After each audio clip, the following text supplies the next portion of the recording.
This free step-by-step video comes to you directly from Haynes.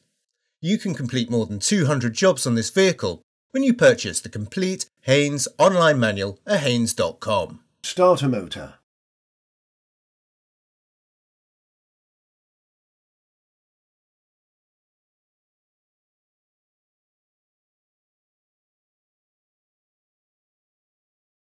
Open the driver's door and pull the bonnet release lever twice.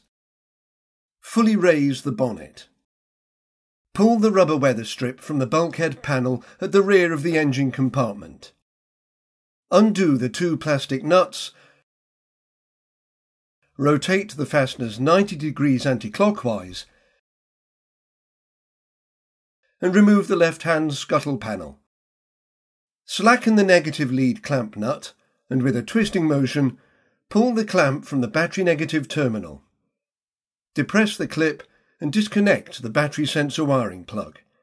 Position the clamp to one side and insulate the battery terminal with a rubber hose to prevent accidental reconnection.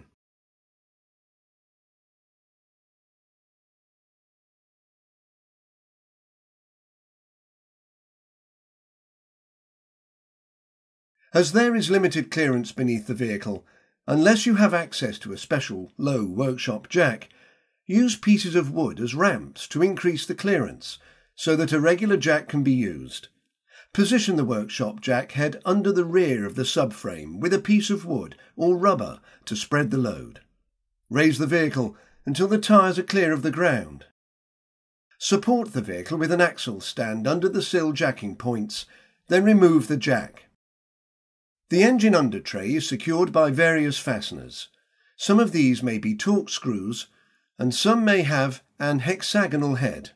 Undo the fasteners and manoeuvre the engine under tray from place. The starter motor is located at the rear of the engine. Undo the nuts and disconnect the wiring from the starter solenoid. The starter motor is secured by 3 bolts, 1 above and 2 below. Undo the bolts and manoeuvre the starter from place. If a new starter motor is being fitted, remove the rubber pad from the old one and transfer it to the new motor. Manoeuvre the starter motor into position, then insert the bolts and tighten them to the specified torque.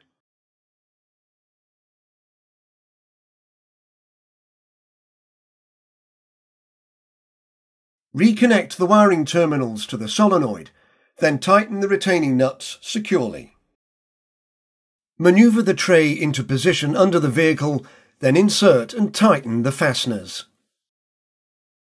Raise the vehicle and remove the axle stands, then lower the vehicle to the ground. Remove the insulation. Reconnect the battery sensor wiring plug, then press the negative lead clamp down over the battery negative terminal. Tighten the retaining nut securely. Refit the scuttle panel, then secure it with the plastic nuts and fasteners, then refit the rubber weather strip to the bulkhead panel.